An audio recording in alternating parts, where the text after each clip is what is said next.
yang goblok tuh siapa ya? Ya ampun, dia yang ngomel dong. Oh, oke. Tuh lihat ya, bapak-bapak ini udah salah berhenti tengah jalan. Macet loh, ini jalan cuman. Astaga, ih, sumpah bego banget orang. Ya ampun, gimana disuruh lewat? Ih, otaknya entahnya di mana ya. Saya kira orang yang berpendidikan punya aset hampir 2 miliar, punya mobil 2, penampilan menarik, punya jabatan mentereng, itu attitude-nya pasti kalau nggak berwibawa ya sopan dan elegan. Ternyata sama saja seperti di atas. Bagaimana menurut kalian, Bray? Coba komentarnya. Duta Ludah Wakanda beraksi. Berapa hari yang lalu, seorang laki-laki turun dari mobil yang mengakibatkan macet total karena beliau ingin beli takjil atau makanan buka puasa sate PSK di pinggir jalan, dan akhirnya dia marah sama warga yang klakson karena memang macet total. Akhirnya dia ludahin seperti itu dan akhirnya diviralkan. Ternyata dia seorang petugas Pertamini. Nah sekarang Pertamini malu dan minta maaf dan katanya dinonaktifkan. Mengerikan sekali ya, pejabat-pejabat BUMN ini ya, sudah jelas utang 8.000 triliun dan suka juga bikin ulah, jual bensin isinya air, banyak mobil mogok, motor mogok, dan bikin warga menderita. Benar-benar nggak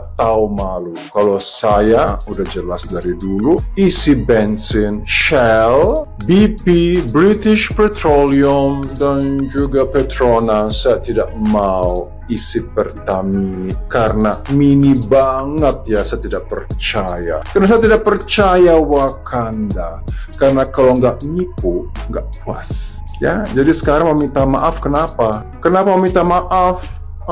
Seolah-olah ini perusahaan yang paling sempurna, yang paling baik, banyak boroknya, banyak juga dirut-dirut yang dipenjoro ya, ditangkap ya. Mengerikan sekali ya. Mendingan kita boykot aja. Lebih baik kita sekarang, meskipun lebih mahal, memperkaya perusahaan minyak luar negeri. Shell, BP, Total Indonesia, yang lain-lain lah. Gak usah pakai Pertamina ini karena otaknya Mimi.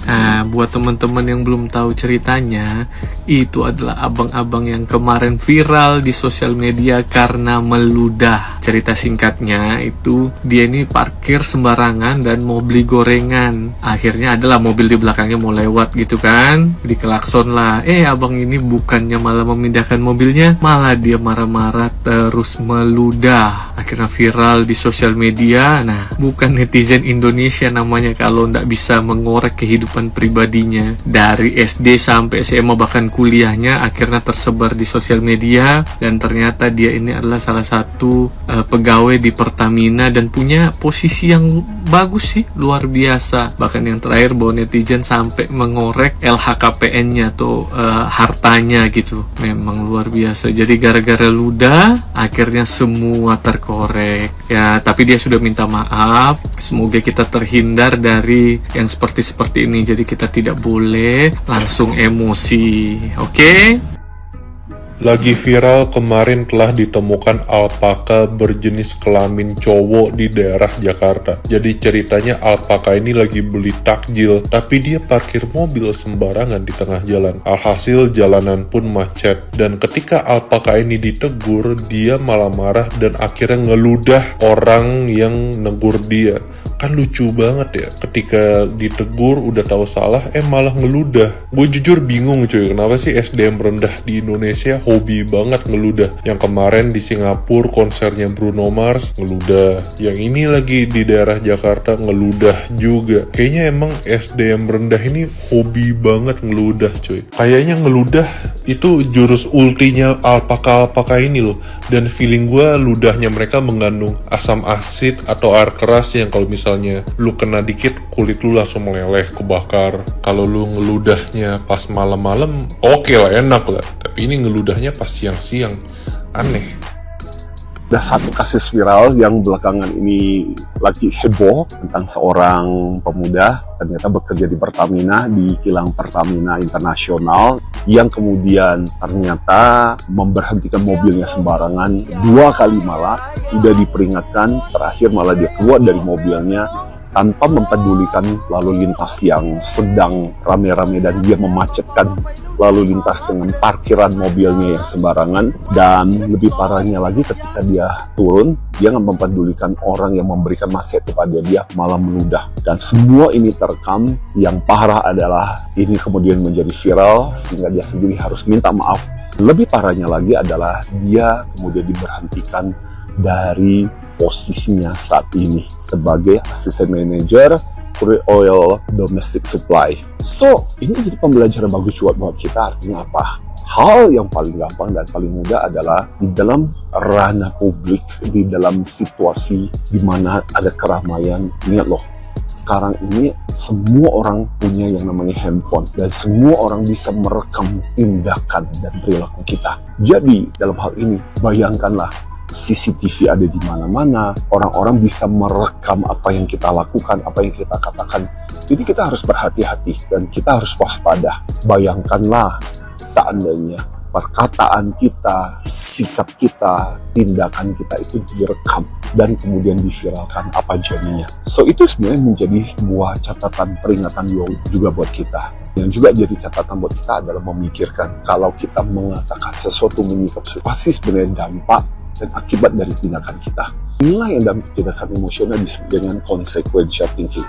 Jadi kita memikirkan apa konsekuensi dari tindakan kita. Dengan demikian, otak kita, pikiran kita mengerem emosi kita, sehingga jangan sampai pada saat ketika kita dalam kondisi emosi, kita melakukan hal-hal yang kemudian membuat kita jadi menyesal. So, semoga kita bisa belajar dari kasus ini.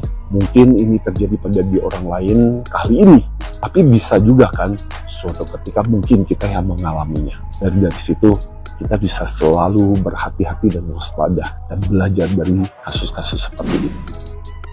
Jadi di video ini ada mbak-mbak negur bapak-bapak karena dia bikin macet jalanan. Karena mau beli takjil, parkir mobilnya tengah jalan dan itu bikin macet banget. Si mbak-mbaknya udah negur dengan baik-baik, tapi malah si bapaknya tuh sombong dan ngeludahin si mbak-mbaknya. Akhirnya netizen juga geram tuh. Mungkin dari plat nomornya jadi ketahuan itu siapa orangnya, terus kerja di mana, ada yang kasih tahu linkinnya. Ternyata itu orang kerja di BUMN. Sungguh tidak berakhlak ya kelakuannya.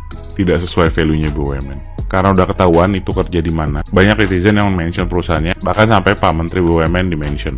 Karena kasus itu, informasi terbarunya bahwa dia dibebaskan tugas sementara sampai dijatuhi sanksi. Kita tahu ya sanksinya kenapa, karena SP1K yang termasuk kategori ringan, SP2K yang termasuk kategori sedang, atau SP3 yang termasuk pelanggaran berat. Bahkan di peraturan terbaru bisa di PHK nggak kayak dulu ya, harus dibuktikan di pengadilan dulu. Konsekuensinya apa sih bebas tugaskan sementara sampai dijatuhkan sanksi? Simpelnya ini dianggap skorsing kali ya. Mungkin ada 2 kemungkinan. Yang pertama adalah no work no pay, jadi gajinya akan diprorate sampai nanti jatuh sanksi, jadi nggak dapat gajian selama dapat skorsing. Yang kedua adalah yang dipotong hanya tunjangan yang tidak tetapnya doang.